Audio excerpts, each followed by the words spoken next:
Una de las actividades más habituales del ser humano a partir de la Edad del Hierro era la forja de este metal para fabricar numerosos útiles, herramientas y armas.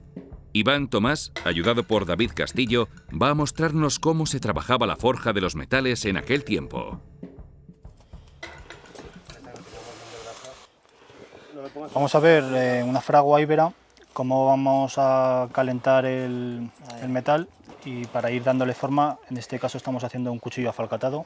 Encendemos las brasas, el carbón vegetal, le metemos oxígeno para que coja mucha temperatura, calentamos el metal al rojo vivo y cuando esté al rojo vivo lo vamos moldeando en este yunque para sacar filo ahora mismo al cuchillo. Ahora es cuestión que se ponga el rojo vivo, Iván. Sí, tiene que ir cogiendo temperatura, las brasas le tenemos que dar mucho aire para que coja mucha temperatura, que haya muchísimas brasas para que el cuchillo coja muchísima temperatura. Luego ya lo veremos, porque cuanto más temperatura coja, mejor lo moldearemos y menos fuerte le tenemos que dar con el martillo, menos sudaremos. Claro. Veo que lo que es la fragua la habéis hecho vosotros con barro, la forma, porque es esa forma alargada. Porque se han encontrado en yacimientos fraguas de este estilo y hemos recreado una. Sí, la forma cónica de la boquilla hace que el oxígeno salga mucho más fuerte y directo hacia la base del fuego. Hacia un punto concreto. Exacto, así calienta mucho más. Ahí se va viendo ahora cómo se va poniendo cada vez más rojo, ¿no? Más temperatura, más fuego, más rojo. Va cogiendo ya. Sí, ves por ahí. ¿Se va viendo rojo ya? Sí, sí. Así sí, ya se ve.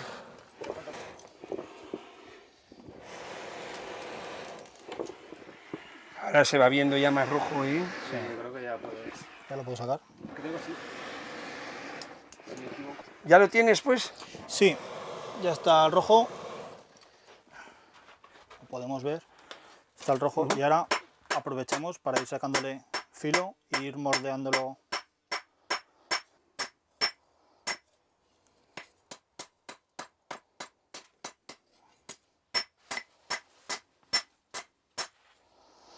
Vale, vamos a ponerlo otra vez. Ay, y ahora lo cubrimos otra vez. Que coja otra vez temperatura.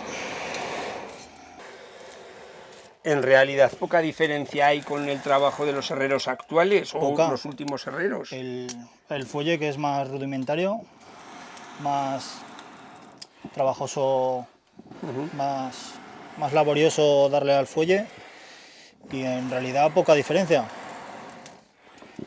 Nos cuesta más coger la temperatura con este fuelle, claro, y el resto igual. Pues nada, otra vez está el rojo y seguimos con el mismo proceso, sacándole filo, aunque parezca que no, estamos sacando más filo. Se está doblando la punta. Vamos a calentarlo y enderezar la punta un poco. Y ahora la enderezaremos, la calentamos para enderezarla.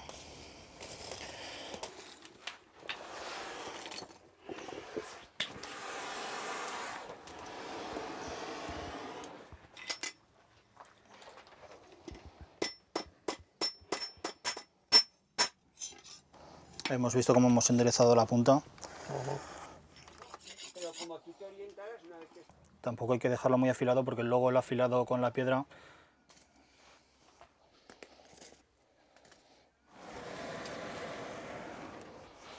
bueno, ahora nos ha puesto rojo, no le hemos dado tiempo, pero vamos, el proceso es el mismo. Vamos afilando, vamos dándole la forma que queremos, luego calentaríamos esta parte y la estrecharíamos para hacerle mango. O sea, como este prácticamente... Exacto. Prácticamente como este que ya tenemos casi terminado. Hemos estrechado aquí y se ha ido estrechando. Luego haríamos dos agujeros, le pondríamos unas cachas de hueso o madera. Aquí también le hicimos unas hendiduras para darle un poco más de fuerza. Y el filo ya está un poco más afilado.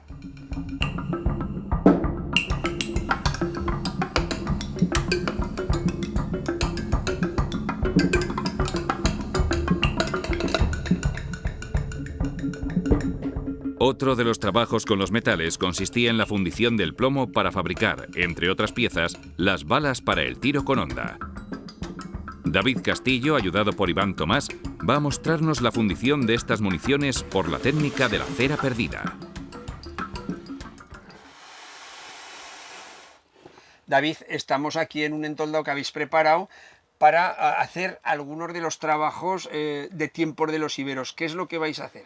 Bueno, estamos aquí para explicar un poco el tema de los metales, y una de las cosas que vamos a hacer va a ser el fundir proyectiles plúmbeos de plomo, o sea, de honda, de una manera tradicional que se podía hacer incluso en campañas militares, ¿no? ¿Cuál es el proceso? Es el sistema de cera perdida, que es un sistema de fundido que se ha usado desde la antigüedad, tanto con el plomo como con el bronce o la plata, y es conseguir hacer un molde a través de un positivo en cera. El fuelle es de piel, hecho con madera. Bueno, aquí tenemos el agujero en la parte superior con una membrana de cuero que al aspirar la membrana baja, y cuando soltamos el aire, la propia presión del aire cierra esa membrana. El tubo de caña y va saliendo el aire para darle oxígeno a la combustión y que alcance una mayor temperatura. Y la tobera de barro, pues para evitar que se queme el tubo. Sí, tenemos unos lingotes de plomo. Esto podría ser pues un elemento de hierro que podía llevar cualquier grupo de legionarios en el campamento. Ponemos la cazoleta con los lingotes de plomo. La cera, que es un elemento natural, al alcanzar cierta temperatura nos permite el ir moldeándola y darle la forma, ¿no? Vamos dándole forma de proyectil, de bellotas. Estas bellotas aparecen en los yacimientos. En el yacimiento de Monzón de la Alegría aparecen gran cantidad de estos proyectiles. Parece ser que fueron utilizados en guerras sertorianas y posiblemente por honderos baleares. Los proyectiles de plomo son mucho más pequeños que los proyectiles de piedra, pero tienen un peso similar y al tener más densidad el plomo, lo que les permite una mejor aerodinámica y pues, mayor alcance al tener el mismo peso, ¿no? Bueno, aquí ya tenemos un proyectil y lo que hacemos es utilizar para el mismo molde varios proyectiles. Aquí tenemos dos proyectiles unidos, se podrían unir más, incluso hacer forma de árbol, ¿no? Para aprovechar la fundición, y esta forma de aquí es el bebedero por donde echaremos el plomo. Ahora cogemos la arcilla y vamos a ir cubriendo todo bien para hacer el molde. O sea, ahora vas forrando Sí. lo que es la cera. Exacto, que se vaya adaptando a la cera. Entonces haces ahora allí todo un molde de barro respetando este agujero. Claro, que es aunque el llegásemos hasta aquí, nos daría igual, pero bueno, hay que dejar eso, un bebedero ahí para... Primero para sacar la cera, porque hay que sacarla de alguna forma. Eso lo haremos en el propio horno. Y luego para introducir el plomo.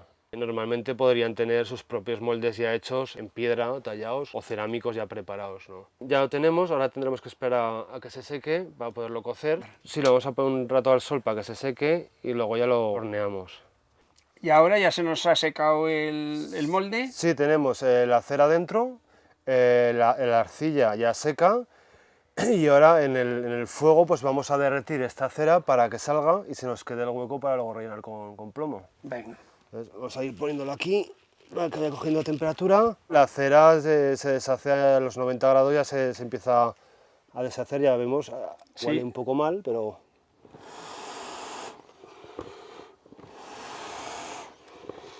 Esto es la técnica de la cera perdida, que se llama. Exacto.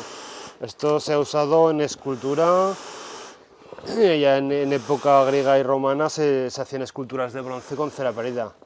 ¿Ya ha debido salir toda la cera? ¿Ya se ha debido fundir? Esperemos que se haya fundido toda.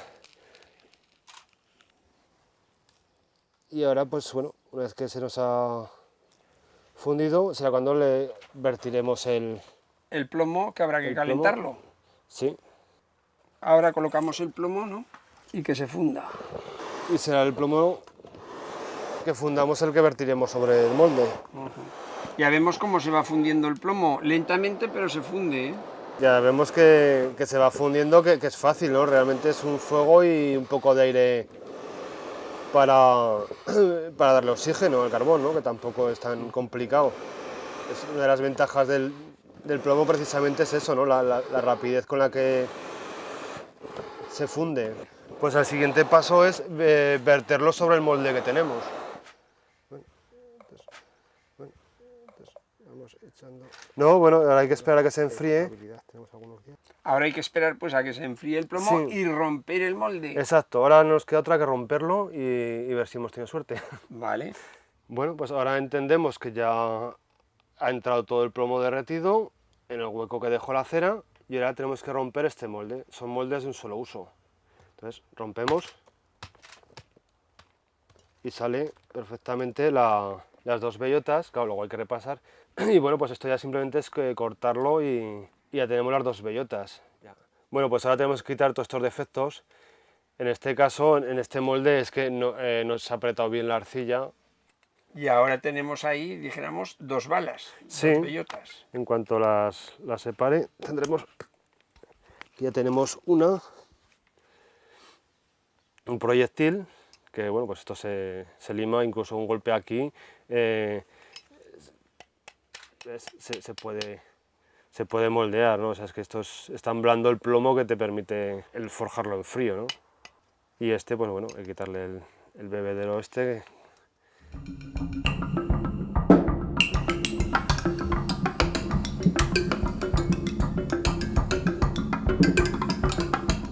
Las municiones para las ondas son algunas de las piezas que se han hallado en los yacimientos arqueológicos, lo que da testimonio de su uso en tiempos remotos.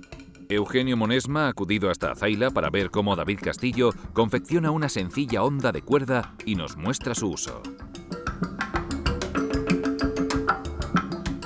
Bueno, David, ¿qué utensilio primitivo nos vas a hacer ahora? Vamos a hacer una onda muy sencilla con una cuerda y trenzada. ¿Cómo vamos a empezar esta onda? Sí, con una sencilla cuerda. Venga. Y tendremos que sacar las medidas. Hay que tener en cuenta de que al trenzar, pues claro, encoge la cuerda, ¿no? Entonces la longitud, más o menos, yo tengo calculado que con una medida así, me sale más o menos la onda que me gusta. Y entonces ya, bueno, tenemos con un cuchillo, se corta y sacamos tres tiras. Sí.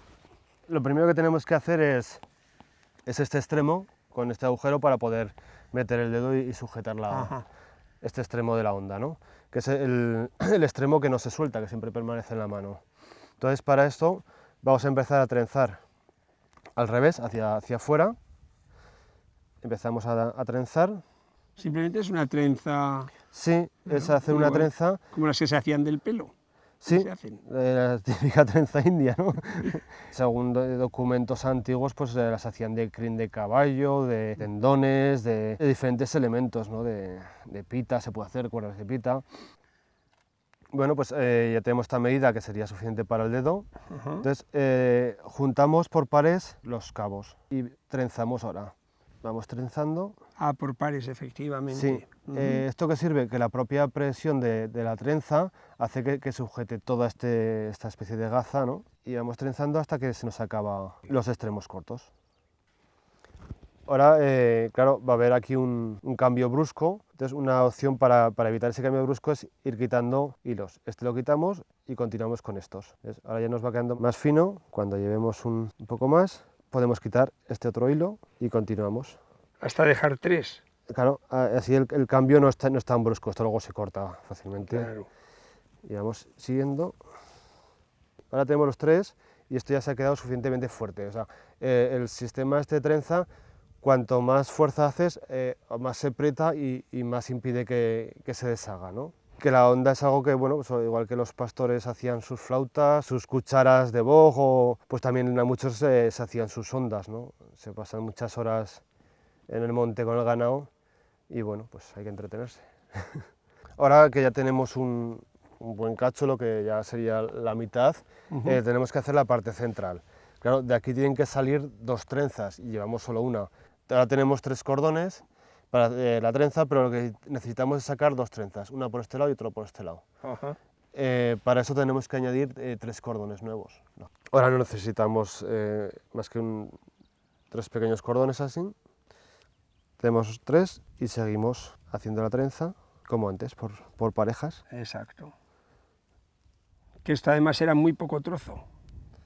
Sí, es justo para sujetar la piedra, ¿no?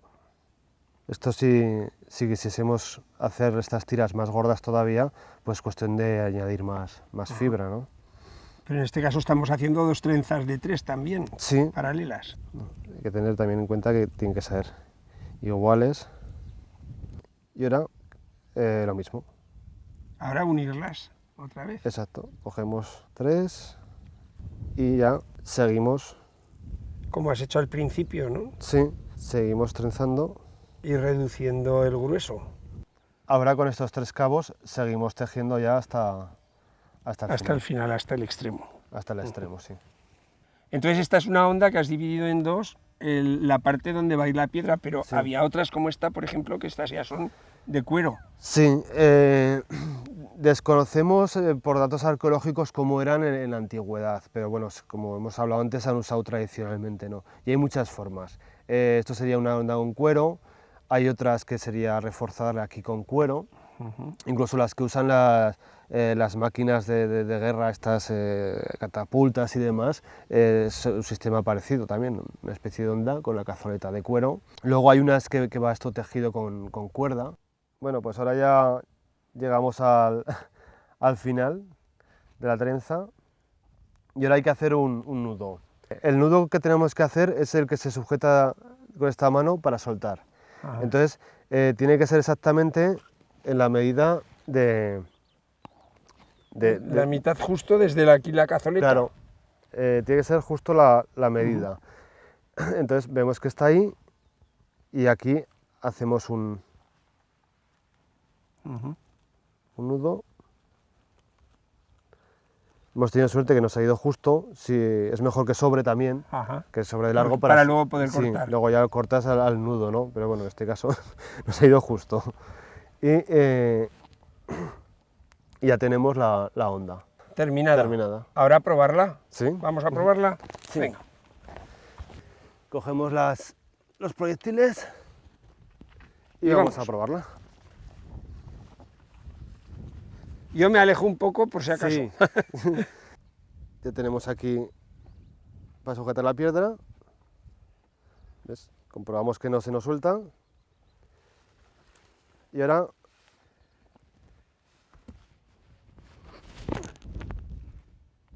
La honda, que se siguió utilizando durante la Edad Media como un arma de lanzamiento, pasó a ser una herramienta de los pastores que les servía para manejar el ganado a su voluntad.